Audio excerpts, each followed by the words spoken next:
कि ये तो अभी बहुत पक्का नहीं हुआ है कि आज वहां पर क्या हुआ, क्या क्या नहीं हुआ, ये खबरें धीरे धीरे आएंगी।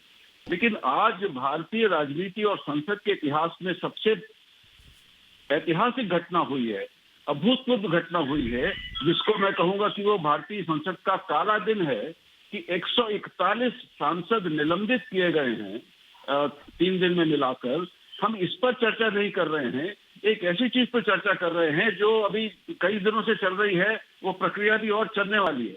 मुझे थोड़ा ये अजीब सा लग रहा है।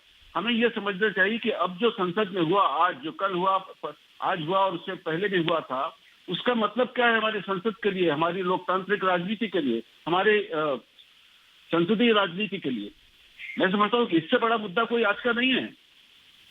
सुधांशु जी, रत्नाकर जी आ रहा हूं उसके बाद। सुधांशु जी देखिए, राहुल देव जी ने बहुत गंभीर बात उठाई है। बिल्कुल जो आपने कहा है, इस समय संसद के अंदर जो कुछ हुआ है वो बहुत पीड़ादायक है। कारण, यदि सभापति, मैं राज्यसभा में उपस्थित था, डेरेक ओब्रायन जी को कहते हैं कि आपको सदन से बाहर चले जाना है, मना कर देते हैं। मानवर हो सकता है ऐसे कुछ उदाहरण हुए हों, सीधे सीधे आप संसदीय मर्यादा का खुला उल्लंघन कर रहे हैं कि हम नहीं मानेंगे। और जिस सीमा तक जाकर, मैं ये भी विनम्रता से पूछना चाहता हूं, पिछले 2 वर्ष में 7-8 संसद सत्र हुए, बताइए ऐसा कोई उदाहरण जबकि पूरा संसद सत्र वॉश आउट हो गया हो। किस आधार पे?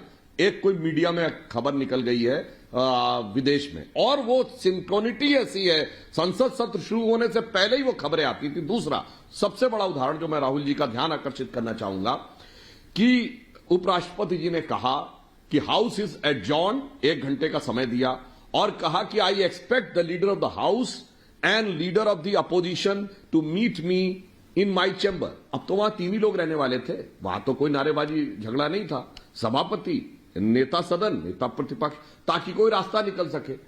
और नेता प्रतिपक्ष ने जानने से इनकार कर दिया। मुझे लगता है संसदीय इतिहास में ऐसा कोई उदाहरण नहीं होगा। सीधे सीधे संसद की मर्यादा का खुला उल्लंघन कि हम यहां तो सदन के पटल पर तो मानेंगे ही नहीं, उसके बाद मिलने जाने से भी साफ इनकार कर देंगे। एक होता गए नहीं, एक होता इनकार कर दिया कि हम नहीं मिलेंगे। तो अब मेरे जो विद्वान लोग बैठे हुए हैं, जरा मुझे बता दें कि उसके बाद क्या आधार रहेगा। इनकी पार्टी का अध्यक्ष ये आप कमरे के बाहर चले जाइए, वो ना जाए, उसके बाद कहे मुझसे अकेले में मिलिए, और वो भी कहे मैं नहीं मिलूंगा। आ रहा हूं कुलदीप जी, बता दें इनकी पार्टी का इनके साथ क्या करें। रत्नाकर जी सबसे पहले आप, क्योंकि अभी तक बोले नहीं, रत्नाकर जी, उसके बाद आ रहा हूं कुलदीप जी और अनुराग जी के पास। त्रिपाठी जी बोलिए। 10 सेकंड जी सर, 30 बोलिएगा, रुक जाइए। बोलिए नहीं सर, एक जब त्रिपाठी जी बोलिए। लोकतंत्र की मर्यादा की बात करती है, संसद की मर्यादा की बात करती है, मेरे को तो मुझे लगता है कि डकैत बता रहा हो कि दरवाजा खोल कर रखने के कितने फायदे हैं।